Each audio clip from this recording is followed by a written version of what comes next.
Good evening, this is Akashvani Kohima. I'm Naina M. Hangsing with the Evening Bulletin. The headlines. President Droupadi Murmu assents to Sustainable Harnessing and Advancement of Nuclear Energy for Transforming India Bill. Nagaland Pollution Control Board flags air pollution concerns during Hornbill Festival 2025. India and New Zealand announces free trade agreement and fire destroys residential houses and commercial establishments in Kohima. Now the news in detail. President Droupadi Murmu has granted assent to the Sustainable Harnessing and Advancement of Nuclear Energy for Transforming India Shanti Bill passed by Parliament during the winter session. The bill subsumes all laws dealing with the civil nuclear sector and also opens it up for participation by private players. The Shanti Bill repealed the Atomic Energy Act of 1962 and the Civil Liability for Nuclear Damage Act 2010, which had proved to be an impediment in the growth of the civil nuclear sector in India.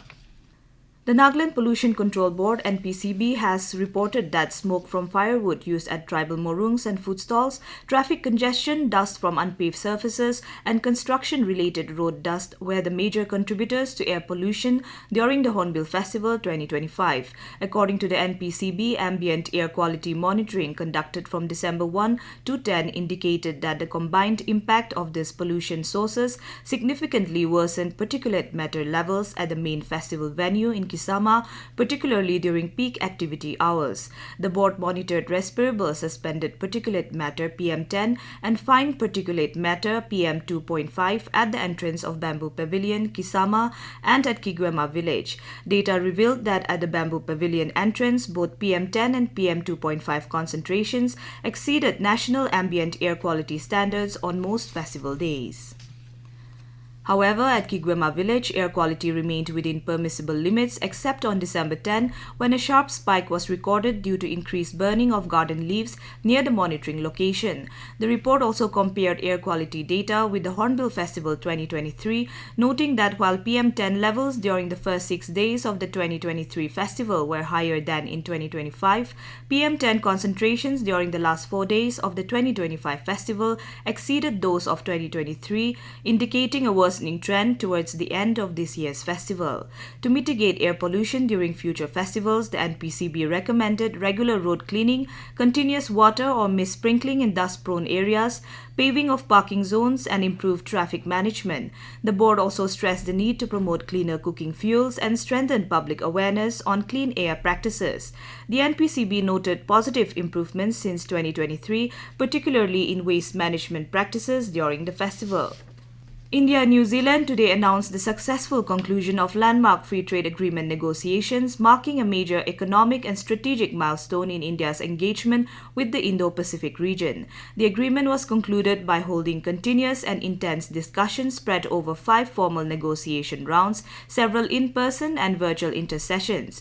Briefing media in New Delhi today, Union Commerce and Industry Minister Piyush Goyal said that the FTA will build various opportunities for the farmers, entrepreneurs, students, women and innovators by building trade. This FTA provides opportunities for all sections of our export community, opens up new doors for new exporters with new products wishing to diversify their export basket, and at the same time helps every region of the country, north, south, east, west, northeast, in different areas. Mr. Goyal added that the agreement in a big way will help trade, tourism, research and development, education, innovation and the services sector, especially benefiting the farmers and dairy persons in upgrading quality, productivity and generating higher incomes. This is Akashvani Kohima giving you the news. For quick news updates, follow us on our X handles AIR News Alerts and AIR_Kohima. You can also listen to this news bulletin on News On Air app and YouTube channel AIR News Kohima. Welcome back. You are listening to the evening news. A fire broke out at Upper AG Colony, Kohima this morning, damaging residential houses and commercial establishments.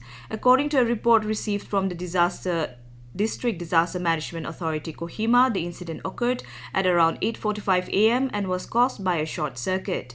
The fire damaged 2 kacha houses, a bakery, a grocery shop, a tiles shop godown, a restaurant and 2 rented household units. Following the fire outbreak, personnel from the fire and emergency services rushed to the spot and successfully brought the situation under control along with the locals, thereby preventing the fire from spreading to adjoining buildings.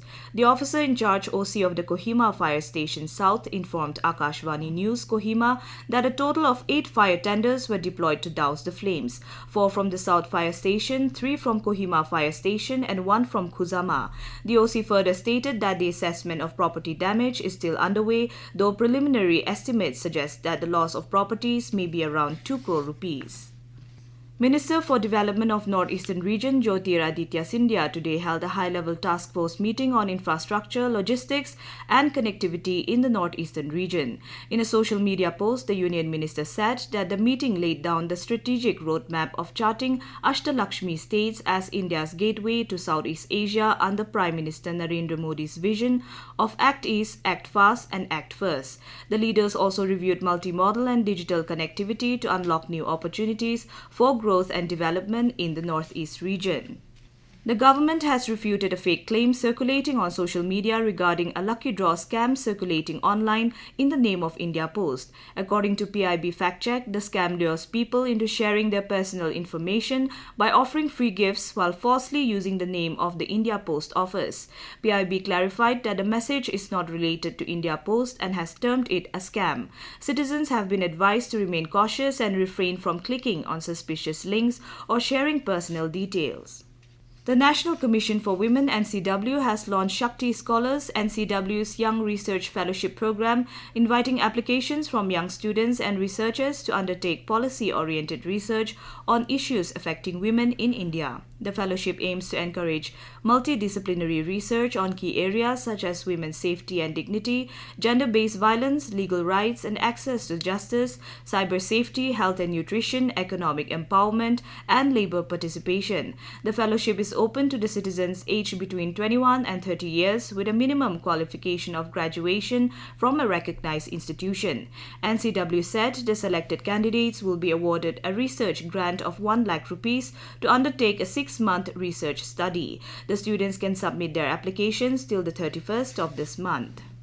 And Akashvani Kohima has invited applications for engagement of part-time correspondents PTCs for the districts of Chumukedima, Longleng, Meluri Mon, Noklak Peren, Pek, Shamator, Twensang, Tseminyu and Zuneboto. Necessary details and application pro forma can be accessed from www.newsonair.gov.in under the vacancies section. Applications should be submitted on or before 2nd January 2026. And now to round up the news, the headlines once again.